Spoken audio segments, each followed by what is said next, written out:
What's up, guys? Welcome to the Dad Edge podcast. I'm Larry Hagner, your host and founder of this show. Welcome to the last Thursday throwdown of April. Can you believe we're already almost halfway through the year? So pretty cool stuff, man. And I'm excited to bring today's guest on. As you guys know, we have been blessed here at Dad Edge to have a variety of different guests on the show. Absolutely amazing.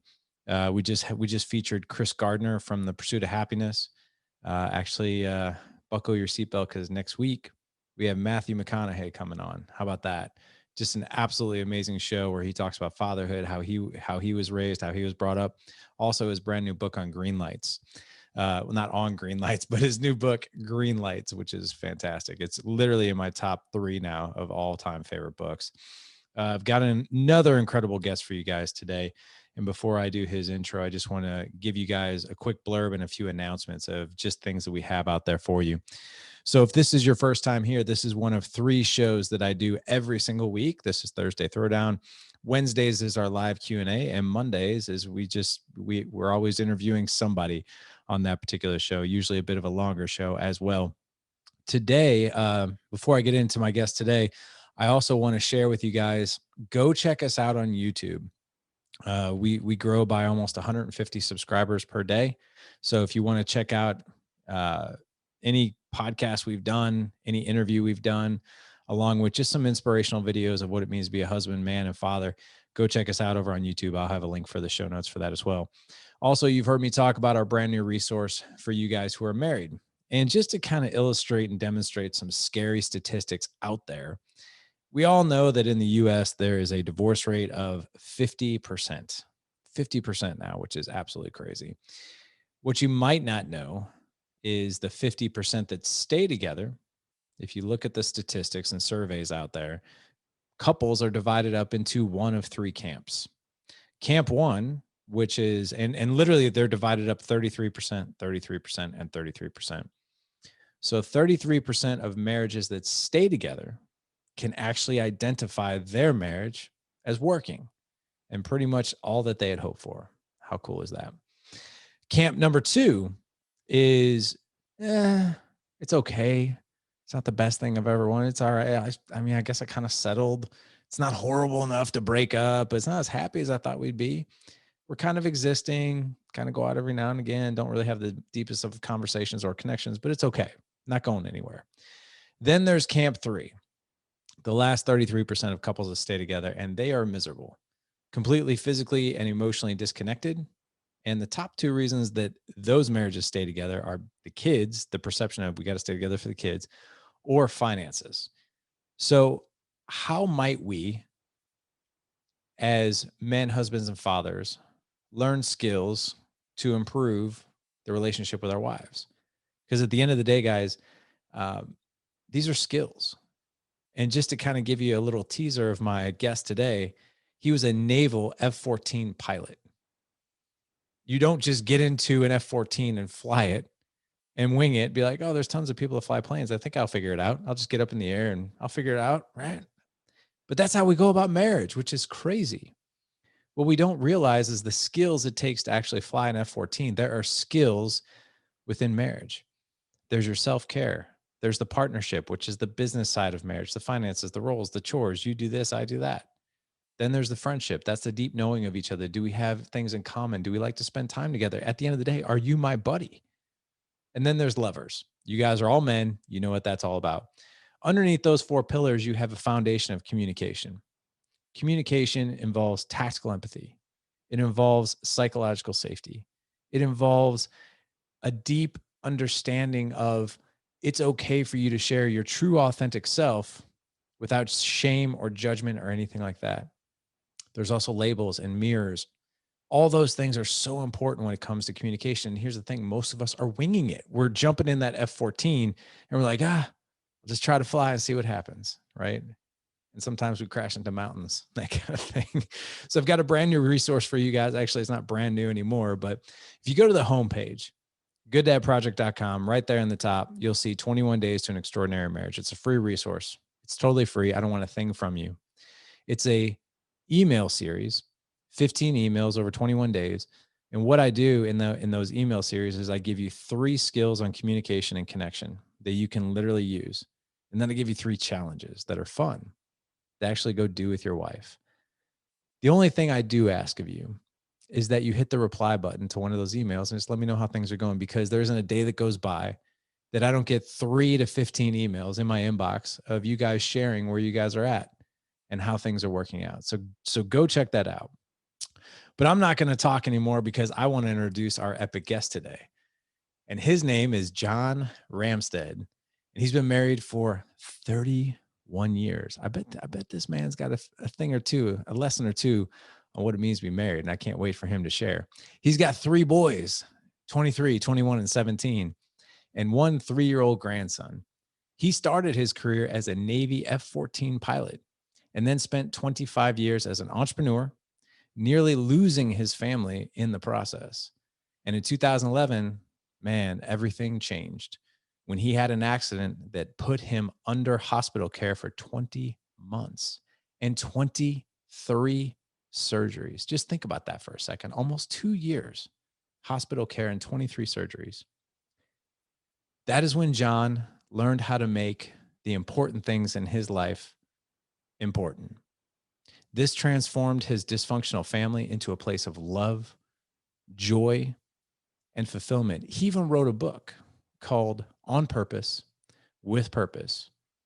And it's about his journey from smoldering discontent to having a life fully alive with relationships better than what he could have ever imagined. So I'm really excited to have John on today. John, what's up, man? It's good to see you. You too, Larry. Good to see you again, man. You are looking good. And I love the Dad Edge Alliance, and just even how you open, just I think realizing that, you know what, if you're not where you want to be, marriage isn't awesome. A, you're not alone. And B, there's other people out there that have figured it out, learned those skills, and also put in the work to just make it a little bit better and a little bit better. Cause I was not in that top bucket you described before the accident. I was that guy like I would have never gotten divorced. Maybe we were honestly headed in that direction, but things were not good. I mean, at all. And they got gooder, and gooder's awesome. Gooder is awesome, man. Gooder's awesome. Yeah. Can you share with us, and I didn't expect to start this way, but I'm curious after what you just talked about, when you say things were not good, did you know at the time they weren't good, or was it just an identifiable place where you're like, well, we're married, so that's this kind of just how marriage is, right? Or did you know that things were not good? You didn't like it? No, it had slowly morphed into something that was not enjoyable. Like, you think of an airplane, right? I talk about in the book True North. If I'm flying from here, from LA to New York City, and I'm off by 1 or 2 degrees, I can end up hundreds of miles away from New York City and run out of gas. And I think what happened with Don and I in the beginning, we were in sync. You said communication is the foundation. That had broken down. I also think self-talk. I think if your listeners have not read a book called Leadership in Self-Deception, it's about how we deceive ourselves with what we're seeing. And I would take things my wife would do as proof that she's not a good person. She doesn't care. She doesn't appreciate the work that I'm putting in. And I had gotten resentful, Larry. And I felt like I'm putting in all the work. She's a stay-at-home mom. She's literally living her dream. She is happy. And I felt like the kids were getting all the attention, not me. But I deserved the attention because I'm providing all this for her. You can just see it wasn't a very mature place.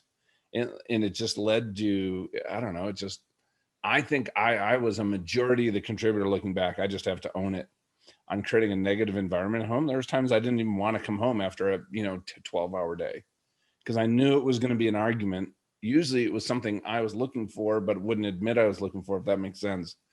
Right. So it just kind of hit. That's where we were. That was the place, and she had an awesome day with the kids, went to the science museum, cooked dinner, and here I am coming home tired and grumpy. And, so that's pretty much where we were at. I think you just illustrated like a lot of how men perceive marriages, because man, I know I was in that place. I remember that was some of our biggest fights in the beginning, especially when my wife started staying home. I'm like I would I'm sure you probably have done this, and those of you guys in the audience, you probably are just shaking your head and be like, "Oh yeah, I've asked that question too." I come home, the house would be like just a crazy, like just stuff everywhere, right? And I'd be like, what'd you do today?" Yeah, and no food's ready, so you're like, Yeah. "Oh, I have to pay for takeout again?" Yeah. "Well, I had a busy day," Yeah. Yeah.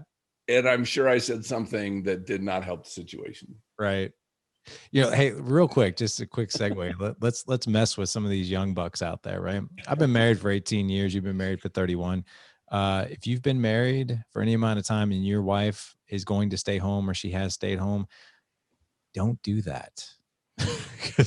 Well, let me share this. My Yeah. son got a girl pregnant in high school, and so our grandson is my 21-year-old's son, and we watch him 2 weeks out of the month. 2 weeks, like And 2 full weeks. yeah, and then his other set of grandparents watch him the other 2 weeks. What? Um, Are you yeah, guys because adopting? Because that are you adopting? I got 4 kids that if you want to see them for 2 weeks, you yeah. just ship them up Well, there. see, it was a crazy set of circumstances. We weren't sure. Well, some things I don't want to divulge. How about this? Michael's at college out of state on a full scholarship. Oh, It okay. was really the only way at the time he could go to college. And the mother, my grandson's mom, got into CU Boulder, but her family, she had to work full time. So she was in an apartment with 3 roommates. So we just said, Okay. we'll watch him. But here's the deal, though, because this is, I have a 3-year-old here every 2 weeks. Do you Right. know during those 2 weeks, because I'm home, right? It's COVID. So Yeah. I'm sitting in my apartment. I get to see this firsthand. It is virtually impossible for my wife, who's kind of my, she's my general manager, to do anything to help me when he is here. Oh, yeah.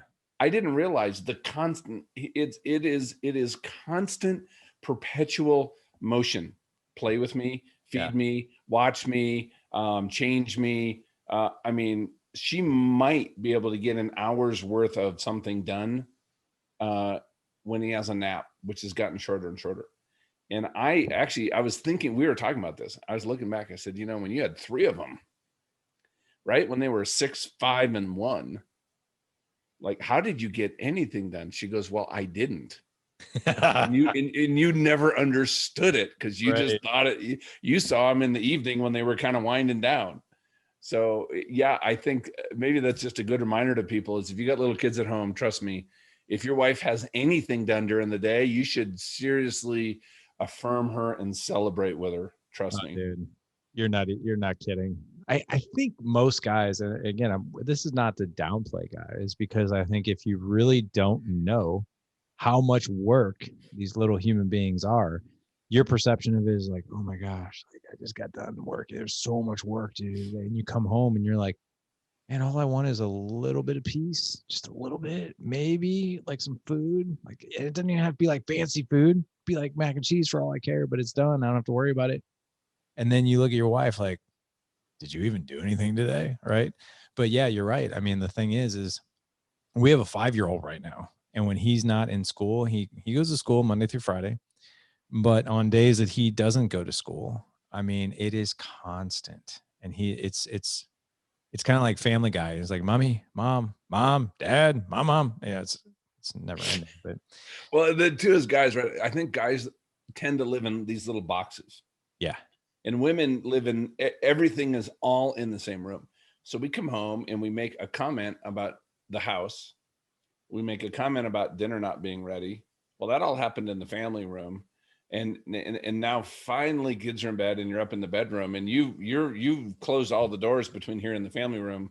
Everything's this big room for her. And then you're like, hey, baby. And she's like, are you serious right now? And then you get all offended, right? And then it just kind of doubles down on your Yeah. negative attitude. And guess what? What I realized though in hindsight is not understanding those dynamics. I'm the one that was creating the tension. Yeah. And I had power if I was actually going to be a little bit more mature and a little bit more engaged, and a little bit more understanding. and also that self-deception. Realized when I was what he calls in this book called in the box. That's when I actually used those elements of the narrative to actually tell me a story that kind of was in alignment with how I was looking at my wife at the time, which wasn't the best. And I had to get out of the box. But when I learned how to get out of the box, so to speak, man, especially after, I think honestly, if the accident happened, Larry, my wife and I have actually talked about this. I don't know if we'd be married today, because this marriage, this accident forced me to actually really look at who I was, what was important, and what I really wanted. Did I want to be the divorced guy? And no, and I'm not impugning anybody out there that's gotten divorces. I have a lot of my friends that tried hard, but for me, I'm like, okay, that's the path I'm heading on. Is that where I want to end up? No. And do I want it to be a marriage that's that's on life support, like you said, because of, appearances with the kids, to have a safe place? The answer was no. So, and today our marriage is, we walk down the street holding hands. We sit there and talk about, as soon as we're empty nesters, like Donna wants to buy a Airstream travel trailer and travel all up and down the East Coast. Now, I know for a fact a few years ago, the thought of being with my wife in a trailer for a month, I would have been like, pass. I'm just being honest. Right. Today, like, that totally lights me up. Like, I can't wait to go spend a month with my wife in a Airstream traveling up and down the East Coast, visiting all of our friends. That's awesome. And what a huge transformation from where you guys were, and let's talk about the accident that you were in. I want to get to that here in a second. But before we get into the accident and then how that transformation happened to you and then how things changed in your life and marriage, I want to talk just a little bit about your career as a naval pilot flying F-14s. Talk to us about how that even started. Oh man. So I was in Navy ROTC. I always wanted to be in the Navy. My dad had fought in the Navy in World War II. My grandpa came here in 1913 from Norway, could barely speak English, and enlisted to fight for the Army in World War I. And that always blew my mind, that somebody who just came here wanted to serve our country, like he still could barely speak English. And so so I'm in ROTC. 1986 Top Gun comes out. I was about to go back to college as a junior. Junior year, you actually put down your selection sheet. Do you want to go aviation, surface, submarines, special warfare, SEALs, or, other, there's other choices. And I was an engineer, and I was actually going to go submarines, even though it'd always been my dream since a kid to be a pilot. And I watched the movie Top Gun, and I walked out of that movie so fired up, but also kind of devastated, because what I saw on the screen, because where my self-image was, I'm like, I could never do that. So I went back to college. I didn't even apply for aviation, by the way. And then I spent a month on a submarine with the Navy during college. And I'm like, oh, what the heck was I thinking? This is not for me. And I actually went and talked to my dad and some other folks. And what I decided, it was interesting at the time, I had this dream that forced me to change how I saw myself, my identity.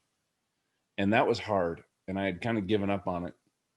And me and my dad were talking. He's like, you know what? You can either bet on yourself and pursue this dream. And if you fail, you're going to, guess what? It's going to be what it is. But if you give up on yourself, that's going to start defining how you make decisions in the future. But it's up to you. What do you want to do? Wise man, my dad. So I actually went back and was able to get into flight school, and went down there. And we were told at the time, because of Top Gun, 1 out of every 10,000 people is even going to get a jet, period. Not just the F-14, but any jet. Now, I don't know if that was true or not, but it's kind of scared the wadding out of me. And I was sharing my concerns with my dad. My dad was just this amazing mentor to me. And I said, Dad, what do you think? I don't want to fly helicopters. A good friend of our family died flying helicopters in the military, and I didn't want to die. So he goes, I tell you what, when you get down there to flight school, this is some of the best advice I ever got. There's going to be one student that every single person is talking about, the ace of the base. And you need to find them, buy them a beer, and just say, what are you doing that's different than everybody else? And when I got down there was one student, and my dad said, you're not competing with him because he's ahead of you, right? Each class competes separately. His name was John Foster. And I got to know him, and I said, let's go have a beer. And we actually became great friends. And his approach to his, we don't have time to dig into it, but his mindset, how he studied, his like philosophy was so out there, seriously, which is why it was working. And he not only shared with me everything that he was doing, because I really think people want to help, but then he held me accountable.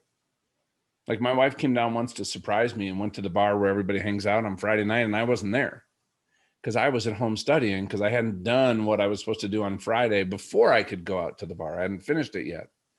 And I ended up graduating number 1, and I got to choose the airplane that I wanted to fly. I actually beat John's grades, and he totally celebrated with me.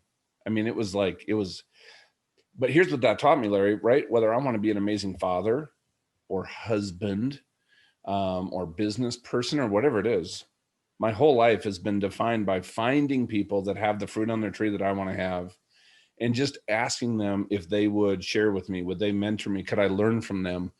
And except for a very rare exception, I mean, you said in your intro, right, you have Matthew McConaughey, right? Look at kind of star he is, but I'm guessing you reached out to him and he wants to come on your show and have a conversation that's going to help people and share things that he knows is going to make people's lives better. And I really think that, that's where people come from. They have big hearts, they want to help, and they like to have good relationships. And that's actually how I see the world, whoever's sitting across from me.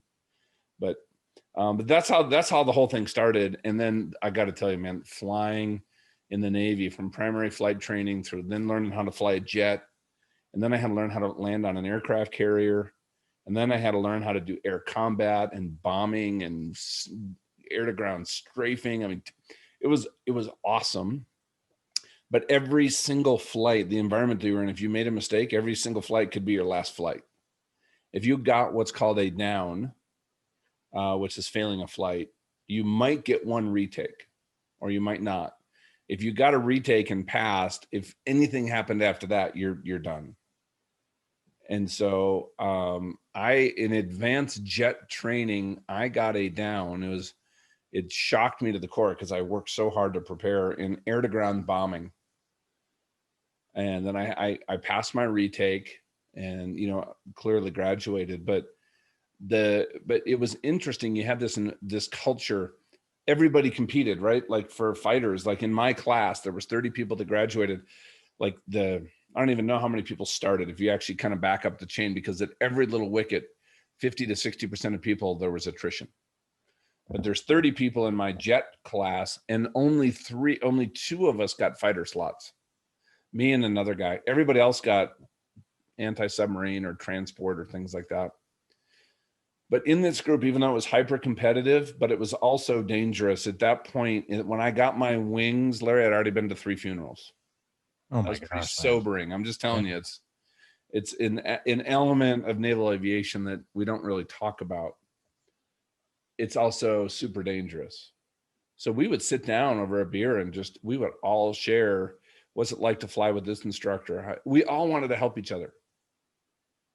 I said, hey, I did this and I got fantastic grades because here's something somebody showed me and I worked on it and it really worked out well. So guys, if you have to do this, here's what I did.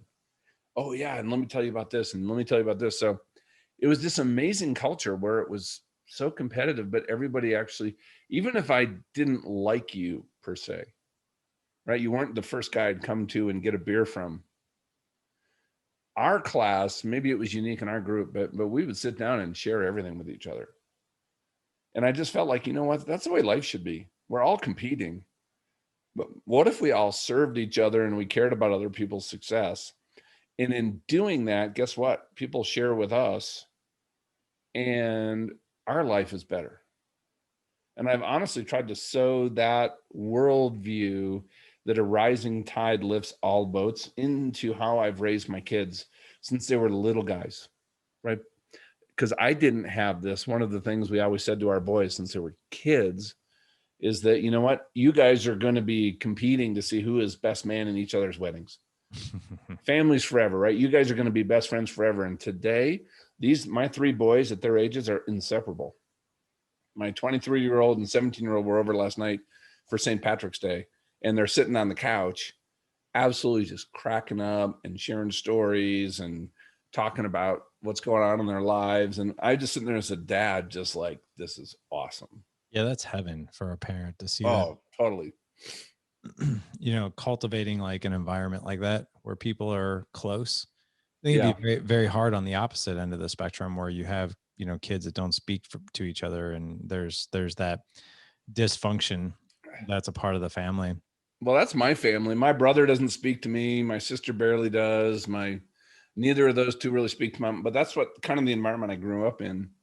And I think because I had that, I wanted to make sure that was not my family. Yeah. So we're gonna break this trend, Yeah. because that was definitely a generational thing in my family. Well, good for you. I mean, because we do one of two things. We either continue the pattern or we break it. It's harder to break it.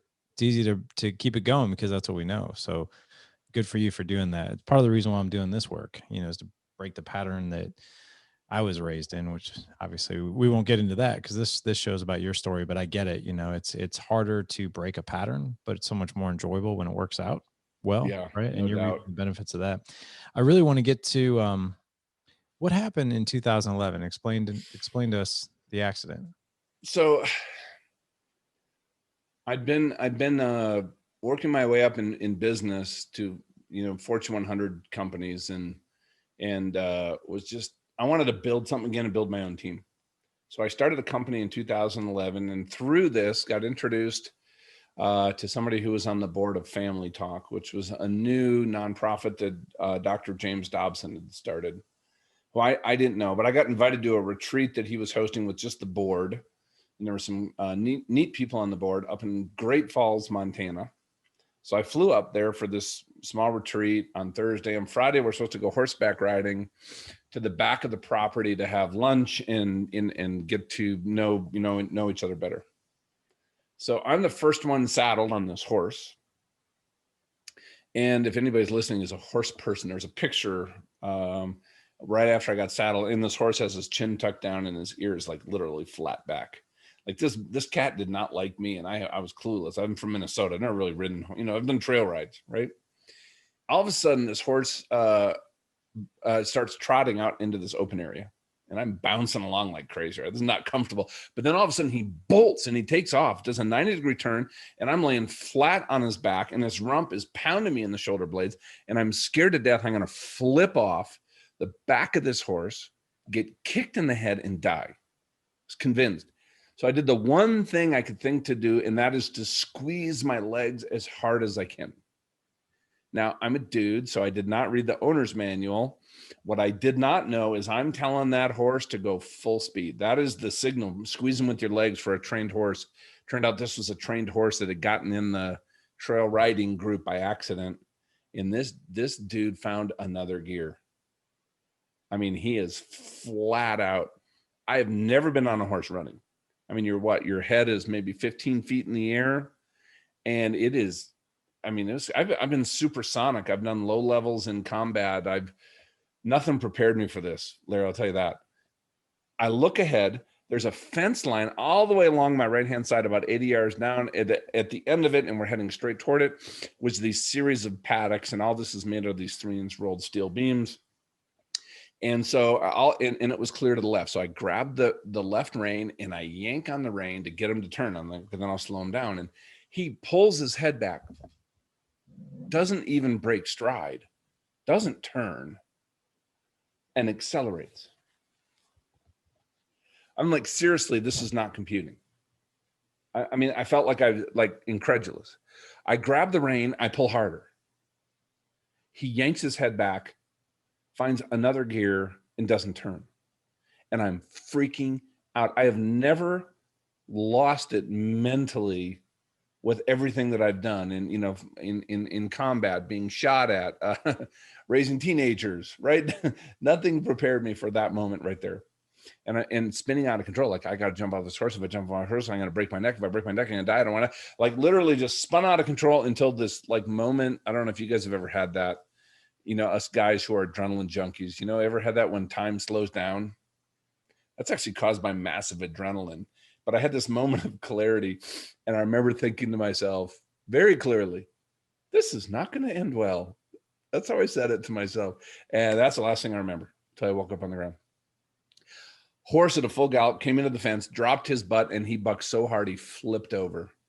And he landed on the ground on his side backwards and slammed into the fence rump first. And he actually had a cut on his rump and on his forehead. So maybe he hit the fence and slid around. I don't know. But when he did that, I went Superman head first into that first steel beam. Oh my gosh, man. It crushed all up here. You can see it on video, but all this was caved in. This has all been rebuilt with titanium. This whole side of my skull. I broke every bone in my skull except for my jaw and my right cheekbone. I lost 8 teeth were broken. I broke my neck high up at C2 and C4. I completely shattered my shoulder, ripped off almost every tendon, broke the bones. And then to add insult to injury, the next bar down, Larry hit me in the chest, and I caved in the left side of my chest, broke all the ribs, and one of the broken ribs went in and punctured my left lung. It was not good. So I wake up on the ground. So you were conscious after this? Yeah. So that was kind of the very memorable part, I'll tell you that, because I'm laying there and I could feel people holding me down, my head, my shoulders, and my hips. I wake up into this pain that is beyond anything I could even hope to even think of. You know that saying, God won't give you more than you can handle? He did that day, right? Well, it's not true. Yeah, absolutely. That is not, this was beyond my breaking point, beyond my panic point. The pain, the panic, the fear. My chest had just been caved in. I couldn't breathe. And then all of a sudden, one of the guys said, I just saw, and I didn't know this. I was screaming and yelling and writhing around. And this is all cut open. Head wounds aren't pretty. The poor people there, right? I didn't even know I was screaming and yelling and writhing around. I was trying to just get away from the pain. I was all in my head at this point. But totally conscious. I could see everybody, hear everybody. And then all of a sudden, one of the guys said, you relaxed so completely, it looked like you were sinking into the ground. But it was in that moment, Larry, I was in God's presence. He was standing right next to me. And the love that was pouring him off for him, it was almost like you see a science fiction movie and you have like this energy beacon that's like pulsing light. That's what it was, but it was pulsing energy, but it had a physical weight to it. Like it was washing over my body. Like when you're at the ocean and the beach and the waves are coming in, like washing over your body. It had a physical presence to it. And it was like the fabric of the universe. But the instant that I felt it, it was so personal between God and me and unconditional. I remember, and I didn't know how bad my body was crushed laying there. The first thought I had was, I'm not worthy of somebody loving me like this. Just curious, did you see what the presence looked like, or was it a feeling? Well, you know what? Because my forehead was all split open. They had a cloth over my eyes, so I couldn't see him with my eyes. But have you ever been there, like in bed, and somebody comes in and they're, like your wife might come in at night if you go to bed a little bit early just to give you a kiss goodnight, and she's standing next to you. No, there's a presence there. Mm-hmm. And that's what it was. So I didn't get to see him. I could tell he was there. I could kind of see part of it, but it was like just outside of my field of view. But yeah, it wasn't like, this glowing figure standing there that I got to, try to lock eyes with. And then as I felt that love washing over me, all the pain and the panic and the fear was completely gone. That's why I relaxed. And then he spoke to me. It was a voice that came from everywhere and nowhere. And he said, all things work together for good for those that love the Lord. Now, those out there that are, Christians and read the Bible know that comes from Romans. I had no idea that came from Romans at the time, Larry.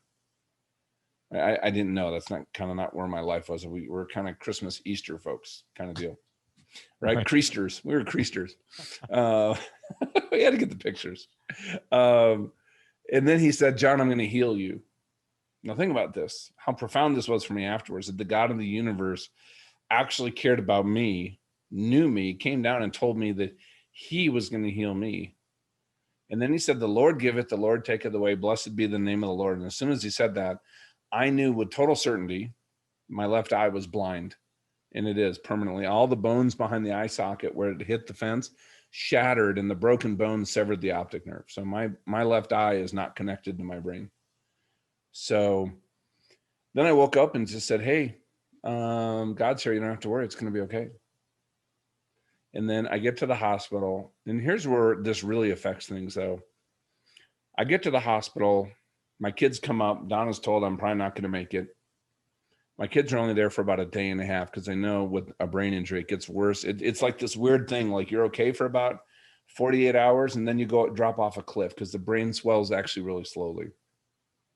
So they only wanted my kids to be up there for a little bit. Like my kids still talk about it. I would hold my breath to set off all the alarms in the room, and then the nurse would come running in, and I would start cracking up, and then the boys thought that was hilarious.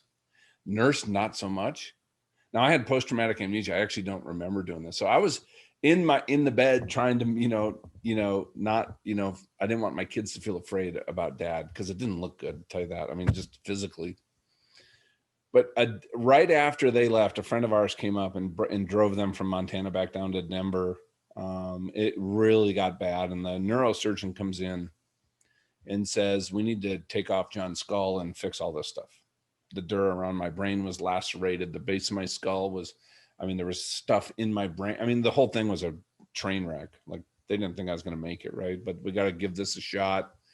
And he's talking to my wife, telling her that, we got to do this craniotomy. Chances of survival, not bad. Chances of him being the person you remember, not good. And then he looked at my wife and said, do you have a will? And really, do you have a living will?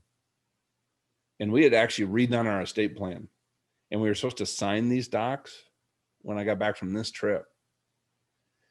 And Donna told him that, and he goes, listen, we can wait till the morning, no longer. Can you call your attorney and get that FedExed up here immediately? Because I really want to have that signed before we go into this surgery.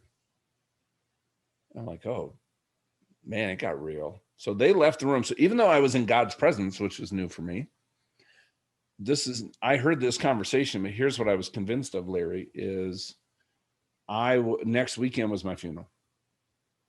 I was laying, that's the dominant thought I had. So I started playing the tape, right? And what I realized was at the front of the church, it doesn't matter what kind of life you had, everybody's going to say nice stuff because that's what you do. But what do they say when they're rooting around in the back afterwards for the fried chicken and potato salad? And I started thinking about, hey, is Donna going to be okay? My first thought was money, right? What I've saved, my life insurance. What I was thinking about was an inheritance, right? That's kind of always been my focus also in business. And I realized, she's in good shape, and are my kids going to be okay? But then, you know what? I started thinking about a different concept, and that was legacy. And I was thinking, Larry, what have I left in my boys? What have I left in my wife? What have I left in the world? I said, if I lived a life so the use of my life would outlive my life, through my kids, through my wife, through my friends, through my business. And buddy, I got to tell you, I was convicted big time. I realized that if you knew me back then and it was 2 years later, and my name, if it came up in conversation, I'm like, man, he was a good guy. He worked hard. He was on all these boards. He was a doer. But yeah, what a bummer. What a tragedy. I wonder how his wife's doing. Well, anyway, hey, how's your world? How's your business? How are your kids? Right? And I realized I had this second chance. I was given this second chance to completely rewrite my script. And honestly, I felt like I had these handcuffs on before, and I could give you a million excuses, but I did not only realize that I had this second chance, I'd had this second chance every day of my life. And I could tell you why the second chance didn't exist, but that was false. And I got to rewrite my script. And the thing that you know, where I started for me is I actually sat down and I told you how rotten things were with my marriage. I said, okay, what's the obituary if I had died? That if I was watching from heaven and I watched my wife give it, you know, with authenticity, like real, that man, I would feel like, you know what, I lived that life. I ran the race strong, right? I lived that life that outlives my life. And I wrote the obituary that I would love to have heard her say. And I have never, Larry, shared that with her, but I've shared it with two of my closest friends who are my wingmen. And I've given them permission to challenge me on any part of it at any time. Like, one of the things that I wanted her to be able to say at my funeral is that she felt like the most loved woman in the world. And my buddy called me up this a couple weeks ago. He's like, hey, it's done. I feel like the most loved woman today. I'm like, oh, dude, why'd you call today? Like, no, let me call you back. Like, I had to go apologize and grovel. And no, seriously, like I'd been short and I got frustrated, right? She didn't feel loved that day. But I also wrote an obituary, like, what do I want each one of my boys to say? They're all different. They're all unique. They all have different personalities. And guess what? Then I said, okay, that is the person that started the process to give me something to shoot for. And I didn't know what success looked like as a dad or as a husband, honestly, until I'd done this. For me, like, how do you define success as a dad? Well, I don't know. Well, I think it's different for each kid, but I think just like we do in business, like, how much time do we sit and spend to define success in our business, in our career, on a sports team? I had never sat down before and said, this is what it looks like to be a good dad for Michael. This is what it looks like to be a great, good dad for John, because they're different. And I got to tell you, that started a process that started to transform everything, because I realized I had to become a different person. I had to become a better version of myself to be that person for them. And it was this process that was a long process that is the reason that I even wrote this book, because where I got to was a place I never thought I could, which is amazing. A life fully alive, a 10 out of 10 life.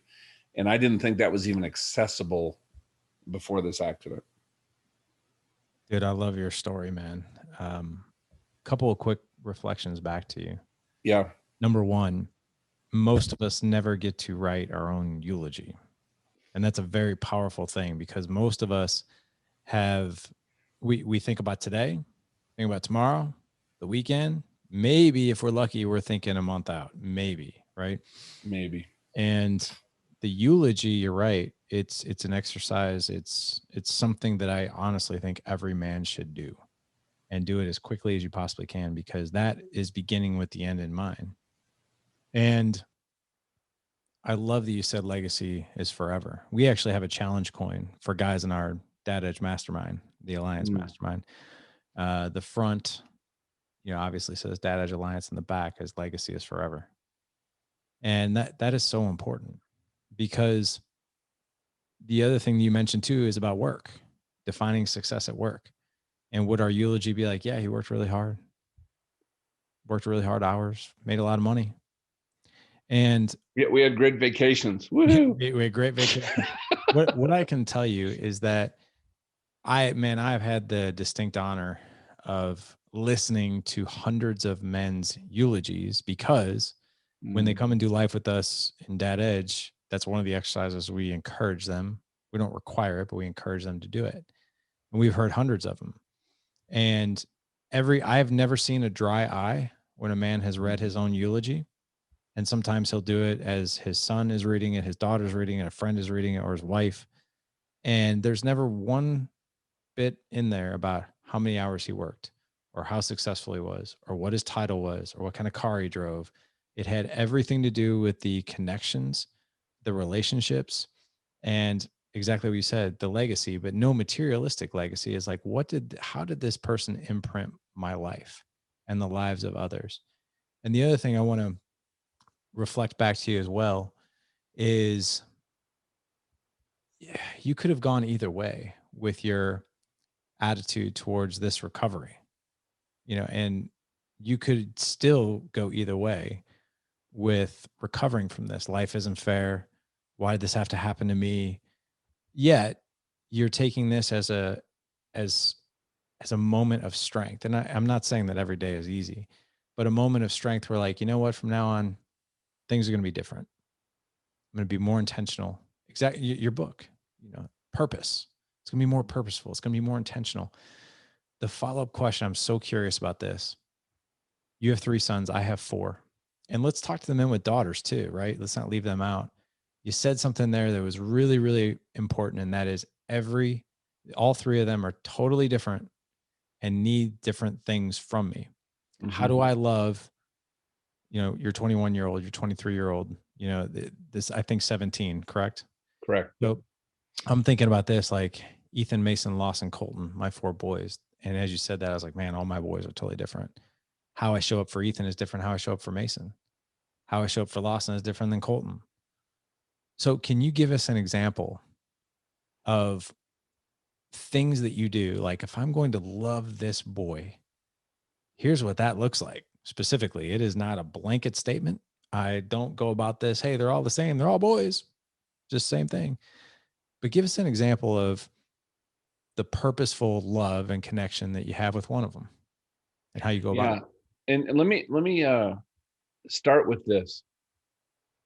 I really think, though, as a dad, we need to slow down individually and understand how we're wired, or if you're, or how God wired you. That level of self-awareness, understanding my own maybe limiting beliefs, my mindsets, where I'm coming from, things that have made me angry, because that's where I damaged a lot. We can maybe talk about that too if we have time, how I repaired all that. But I had to understand myself, and in doing so, that helped me see each one of my kids more clearly, because it's pretty easy to kind of lump them into, this is how I interact with them. Like my youngest son, I'm an engineering mind, transactional kind of guy. He is the most relationally oriented person I've ever met. Um, his analytical skills, how he thinks about things, are so different than me that I thought he was faking certain things to get out of work. What I realized was that's not how his brain worked. Like putting together something, like assembling something from IKEA, literally his brain would go into vapor lock. I have to sit down with him and do it step by step, but the guy's brilliant in other areas. But for him, it's words of affirmation. And if that's his love language. And if I start out not complimenting, but actually affirming a work habit, a character trait. If I look at his grades and he's got 3 B's and 3 A's, and I notice that 1 B went from a B to a B plus, it's not where I want it. But if I affirm the fact that he worked hard on English and he got it from a B to a B plus, and I asked him what he did and how he worked with his teacher, now we're sitting down and getting into a conversation. And I can link it back to, hey, you said your goals were to have straight A's this semester. What can we do to move the other ones up? In the past, I would just look at it and say, dude, this is not okay. You have a week to fix this or you're grounded. Because guess what? With John, the oldest son, he wanted goals set. He wanted me to work with him on, hold him accountable on stuff like that. For him, that worked. Oh, no worries, Dad. Hey, he didn't take it as an insult that I'm not good enough or I can't live up to a standard. He saw it as me holding him accountable to goals. And he responded to that the way I would, because that's kind of how I'm wired. And then my son, my middle son, much more introverted. He has the bookends, the oldest and youngest have these massive social networks and friends, right? They're very gregarious. Michael is more of an introvert. He has a very small number of very close friends. He's one of the kind of a dry humor, one of the funniest guys ever, but getting him to open up. So here's something I found when he's home, Larry, kind of stumbled on this. I couldn't get him to talk to me. And he was the one that frustrated me the most. And he and I always had this contentious relationship prior to the accident, even afterwards, get angry, argue. So I went downstairs and I wanted to talk to him and he just didn't say a word. And we're sitting there, he was playing some video game. And I just said, hey, what, that was cool. Why'd you do that? Hey, what does this mean on the screen? all of a sudden he starts sharing with me all of his strategy. It was this very complex shooter game thing, but he started sharing with me all of his strategy and what this is. And then he got this mod, and like, he's proud of this work that he's done in the video game, honestly. And I'm like, well, whatever. That was kind of my first reaction, right? But then I realized he's talking with me. And then I started weaving in questions. Hey, what about this?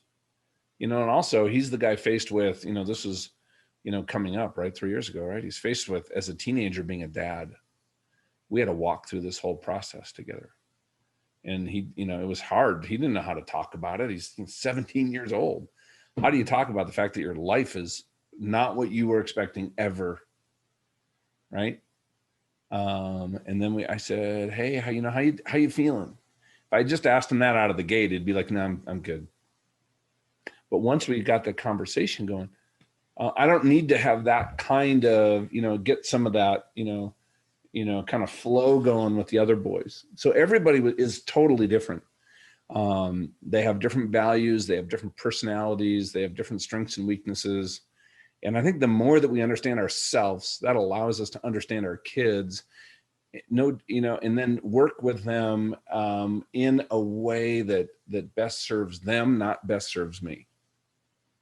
And that's how I try to approach it. I love how you approach it with questions. You know, you come in with what we call in our mastermind approach, the conversation or a situation with curiosity and appreciation, versus like expectation and agenda, which it sounds like I'm guilty of that too. Actually, my 13-year-old is the one who I have a hard time with. You know, to be honest, I think it's because we're a lot alike. You know, we're both competitive, we're both strong-willed, you know, we can be stubborn. But man, like, challenge us to do something and we will do it. And we won't give in, we won't give up. And I love that about him, but it's also like, those two personalities will sometimes butt heads. And even as you say that, and I'm a big proponent of questions, but for him, like, my default is I need to tell him, I need to give him information. You know, I need to connect with him. And even as you're saying that, I'm like, no, no, no, no. I need to ask more questions. I need to do exactly what I always say that I need to do, that I'm actually pretty good at with the other three boys, which is be curious and appreciative. Right. Yeah, I think we have to shift from a place of judgment, because I know that's where I came from when they didn't do something. Well, like they clean the kitchen and the kitchen's really not done well. Right? There's a judgment there. And then what happens is there's a thought that's not done well. They're lazy. That leads to a feeling. Could be anger, frustration, disappointment. That feeling will color my language, my you know, the words I use, my body language, my tone, and that comes across crystal clear. Even if I say, "Hey, great job," but I say it kind of sarcastically. Well, guess what? To a 13-year-old from dad, that hurts. But that was my MO, dude, and I know I was causing damage. And I would just share with everybody out there, as I became a coach, because coaching was so pivotal in my journey, and it's a huge part of what I put together in this book. Learning how to ask questions, learning how to listen, learning how to take what somebody shares with you and then reframe it and feed it back to them so they can hear their own words. And doing it from a place of curiosity, just like you said, Larry, and not a place of judgment. That was something I had to really work hard on, is to shift my mindset of one of being, I didn't realize how judgmental I was. I'm still working on it to this day. I have not made that. I have not, but I had to figure out, hey, what are some tools that I have to equip myself with? I think that's huge. And I talk about that when I write about mindset and work with people, to switch from that judgment place and how to recognize it over to curiosity. But if your folks can just read some books on coaching and how to listen better and ask better questions, just like you're talking about, I truly believe that transformed my relationship with my kids. I went from on the track, even though it's not where I wanted to be, to being in, you know, I never really had even a relationship with my parents until I was way into adulthood. But and it's still a place of judgment. Like if you go there, you know you're going to get judged. There's going to be a little comment that's just like, "Ah, why do I even call them?" Right? You know, I don't know what you're talking about. Yeah, I know you don't, but somebody out there might be able to relate to that. But anyway, you know, like, can I share it? Do I got time to share an example real quick? Sure. So my middle son, Michael, this is before, this is back when he was 16 or 15. I'm walking through the family room and I see the lawn is long. And I look at Michael and I said, Michael, I need you to mow the lawn today. And he looks up at me and goes, no, that's it. So here's military guy walking through the family room, right? What happens? Like, dude, you do not talk to your dad like that. That is disrespectful. What happens is I immediately went to full anger. That was my habit at the time. I even might have gone past habit.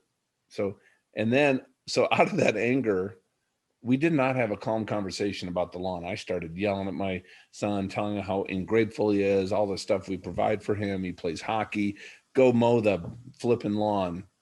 And he went and mowed the lawn. So I got the lawn mowed. Did I win? No. Did not win.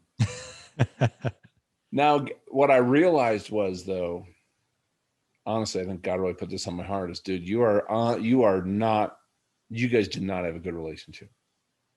Pretty obvious, right? We're just constantly yelling at each other. And he said some nasty things to me, which made it worse, right? Yeah. When you get anger going, what happens is epinephrine actually, I've studied this, floods the brain. Your cognitive ability can be reduced by 70% or greater. So I just got stupid. I allowed myself to get stupid. I had a big brain and now I have a pea-sized brain. So two stupid people with pea-sized brain having a high volume conversation, is anything good going to come out of that? Mm-mm. No. And he's 16 or 15 years old. I can't expect him to regulate his epinephrine and his anger. I'm the adult in the room. And if I said, you make me mad, because I have said that to my kids, think about what we're really saying there is I am ceding my thoughts, my feelings, and my actions to not only another human, but somebody who's 2 years old, 5 years old, 15 years old. When I say that, what that says is I am not willing to take personal responsibility as a man for my behaviors, my feelings, and my actions. And in that place, I realized I was never going to get better. So I'm like, okay, I want to have an amazing relationship with Michael. And this was hard. So what happens is there's an event in your life. Out of an event, you have a thought. That thought leads to a feeling. That feeling leads to an action. That action leads to an outcome. And I said, okay, it's going to happen again. He's going to say no. When he says no, what do I want to think? Instead of that's disrespectful, you don't treat me like that. Larry, for me, this was hard to come up with. What I came up with after some struggle and wrote down was, this is an amazing opportunity for me to mentor my son. He's going to soon be an adult and not be in my house. How do I want to feel instead of anger? I don't like feeling that angry in this. I knew this was a habit of mine. I wanted to feel unconditional love. I really wanted to get there. Man, that was hard to write down because that just felt wrong. Like somebody disrespects you and you just go over and hug them. But it's my son. Let's start here. How do I want to feel? What action do I want to take? Have a calm conversation. Well, it's 2 weeks later. We had the screaming match. I look out, same thing. It was like almost like the same setup. I look out and realize the lawn needs to be mowed. And I said, Michael, I need you to mow the lawn. He didn't even look up from his phone this time. He just said no. So had that shouting match just made it worse. And because it had become a habit, I immediately felt that tightness in my chest and that anger boiling up. And what I realized is, and this is why I wrote stuff down. I realized if I don't pre-experience that thought and that feeling, I do not have the ability to make the change in the moment because I'm on autopilot. But as soon as I felt that feeling, it was almost like this reminder, like, oh my gosh, this is an opportunity for me to mentor Michael, but I'm ticked off. Oh no, I got to love him unconditionally. I don't feel like loving him right now, but I'm gonna. So I had like this grimace on my face. I'm glad he couldn't see it, but I sat down calmly next to him. And I asked him a question. And I said, Michael, when you said no, what did no mean? And he was totally confused. he actually put his phone down. He looks up and he goes, well, Dad, I got 2-a-day practices today, and I got this and I got this, and there's no way I come out with one today. I'm like, oh, that's what you meant. He goes, duh. Like I almost went right to anger again, Larry, but I held myself. What that led was to this conversation. I said, Michael, I've noticed, this is not, you don't only just do this to me. Have you ever noticed, I do it with questions, that you can be really short and sarcastic with some of your friends, your coaches, your teachers? He goes, well, that's true. And I said, how many, did you have the amount of really close friends that you really want? Well, no, not really. Do you think there could be any link between how you communicate and the amount of friends you have? Well, I was surprised that we had this kind of conversation. I wasn't expecting it. He said, well, yeah, maybe, right? I don't think he really wanted to admit it in the moment. And I said, but then I told him, I said, Michael, here's the kind of relationship I want to have with you. I told him my goals. I want to be best friends our whole life. I want you to be able to come to me with anything, and we're not there right now. But I want to really start working on that. I think it's really important to tell people where you want to go. And I said, and he goes, well, Dad, I hate when you come up to me and just tell me to do something. You wouldn't like that either. I'm like, no, I could have gotten, lectured him there, Larry, but I made a choice. I said, you know what? You're right. And I apologized to him full on. I said, you know what, dude, I did that. And that's not cool. And will you forgive me? Or when you can, if that hurt you, would just maybe in the future, will you work on, forgiving me? And I said, Michael, I give you permission to hold me accountable, to have a conversation with you. There's going to be important work that needs to be done around this house, but I won't come up and just demand something unless it's truly urgent and we talk about it. He goes, fair enough. And I said, is there anything else that you want to share with me? And he shared some stuff that I needed to hear. And I said, Michael, in the future, when I ask you, how do you want me to ask you? He goes, Dad, just ask me. Like, it's important. It needs to get done. When can you do it? And I said, okay, when can you get the lawn mowed? He goes, tomorrow at 9. I'm like, dude, you sleep until 2 p.m. every weekend. Are you serious? You're going to really do it at 9? He goes, you got my word. I didn't think it was going to happen, Larry. The next morning at 9 o'clock, I heard the lawnmower and he mowed the lawn. And that was the start. That was honestly the pivot point of me and Michael becoming very close, because it was a year later that he got a classmate pregnant. And he knew at his school, if he got somebody pregnant, he was going to get expelled. I mean, this was a life-changing event. And he was able to come, and when he found all this out and figured out, he came to me and his mom. And the only thing we knew to do, and when he was crying, we were crying, we threw our arms around him. We just told him we loved him. We're here every step of the way. We got your back. You're not in this alone. We will figure this out together. And that's what it's been the last 3.5 years. I think if I had not laid that foundation, I don't think he'd be a father today. I think he would have made a very different decision, because he didn't have a family that he trusted or he thought had his back. So that's how I've brought this into my kids. Dude, you have me all misty-eyed over here. I'm not kidding. For good reason. His name's Michael. Mm-hmm. Is that correct? Okay. You're illustrating a very similar relationship that I have with Mason, my 13-year-old. And sounds like your relationship and your relationship and my relationship with mine is very similar, which the thing that I want to applaud you and I want to make sure that the audience heard was you were able to prepare yourself for an interaction like that the tightness in your chest was a trigger to be like, I need to love him unconditionally, and this is an opportunity for me to mentor him. I want to make sure everybody heard that, because everybody's like, oh, rise to the occasion. We don't do that. And you know that from all your military training. We don't rise to any occasion. We default to our training. We default to those. That's such a good point, right? I can say I'm going to rise to the occasion, and then the thing happens and you don't handle it well and you're beating yourself up. But guess what? It's because you haven't prepared for the occasion properly. Right. Exactly. And so you prepared, you were ready. Mm-hmm. You took that as an opportunity to deepen the relationship, to ask really curious questions. And then when you got the response that even kind of hits you in the feels a little bit, like, ooh, Yep, you are correct. And that was probably very hard for you as a man to take ownership of that. But look what you did. You got you mentioned when you told the story, you didn't get the result that you wanted because you were having the exact same conversation and you yelled. And you had a very different conversation. He held true to his word. At 9 a.m. he was up mowing the grass. The other thing too is you got very curious. You asked him, why aren't you going to cut the grass today? Because in his mind, just giving you a no made total sense to him, because he's like, what is this guy thinking? Like, I got 2-a-day practices. I'm exhausted. It's hot outside. It's this, it's that. Like, what? This is crazy. But, and that to him, that made total sense. And it also made total sense to you to probably be like, dude, I provide for you, play hockey, you do this. Like, come on. But you both got curious, which helped elevate the relationship. The other thing you did there too, man, is I honestly think when you asked, what else do you want to tell me? You created this environment of psychological safety where maybe he didn't feel so safe telling you these things before, and then you created that environment where you showed proof of like, hey, you can tell me something that probably doesn't feel so good. What else do you have?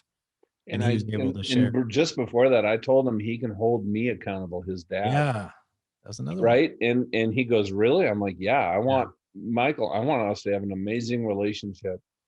That I believe set up, because I got to tell you, when my wife and I were in a bad spot and I had to apologize for some stuff, and I said, hey, is there anything else? Her response there would be like, no, I'm good.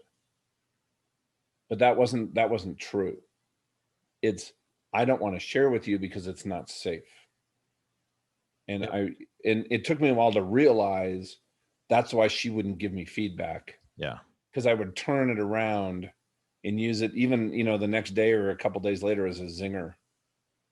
Man, what a jackwagon I was, man. So I had a lot to work on. I'll tell you that, man. Yeah, hopefully give some people some hope. No, we all do. This was outstanding. We covered a lot in this show, and just to recap a few things, we covered. I think one of the themes that I don't think I know. One of the things that really came out with your career was you decided early on the things that brought you to life and the things that didn't. Many people would be like, "Well, I'm on this sub, so I guess I'll just stay here. I don't like it, but I don't know what else to do. I'll just be complacent and stay here." You didn't. I would have succeeded professionally, but I knew I wouldn't have been excited or really happy.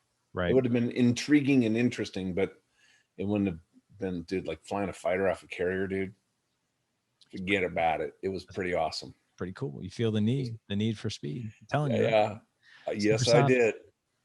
The other thing too was, out of this tragedy and this accident came this interaction with God, this touch point, right, of unconditional love, an amazing relationship with your wife, a story now that you can hang your hat on and literally post your flag in the ground saying this was the turning point, and the eulogy too, beginning with the end in mind. What does the end of my life truly look like, and how am I going to live that out? And then, of course, you wrapped it up with all these amazing stories of how you love each son individually. And then you gave a clear-cut example of what it means to create psychological safety, feedback, to be held accountable, and to create an amazing relationship to where then you were able to be there for your son 3 years later when he was probably at his most vulnerable, right? Yeah. So amazing journey, man. I appreciate you sharing that with us. Yeah. I just want to tell you, my son's in college, right? Yeah. And I called him last Saturday afternoon, and he didn't notice it till 11 at night. And I could tell that he was out and had a few beers. He's 21, and he was in a bar. And he knew he was kind of in that state. Do you know, he called me at like, what it was, at 10:30 at night. I was in bed. I answered the phone because it was Michael. He's like, oh my gosh, Dad, I saw that we had a missed call. How are you? We talked for like 15 minutes. Like, he stepped away from his friends in a bar because he saw I had a missed call to talk with his dad. I would have never done that in college. Yeah, man. Larry, I got to tell you, like, for me, I'm going to bed. I'm like, okay, I hope somebody else is driving tonight. But other than that, I am feeling so good right now. And I got that. That was, I don't want him out drinking, but I get it. I did it in college too. But the fact that he called me, it's pretty cool. I got to tell you, I was like almost in tears. I'm like, that boy loves me. I mean, Who else calls her dad? But anyway, life is, I got to tell you, all this whole journey, it's taken a long time. My anger issues, I had to go to each one of my kids and apologize. I did individually because everyone was a different conversation. I got to tell you, the accident, the pain that I was in, the surgeries, my life being radically, felt like it was destroyed, working hard. I was human, right? Trusting God, not being in pain constantly, I had a severe brain injury. This was hard. I made it worse for a period of time. And I got to tell you, they didn't even want to be in the room that I was in, Larry.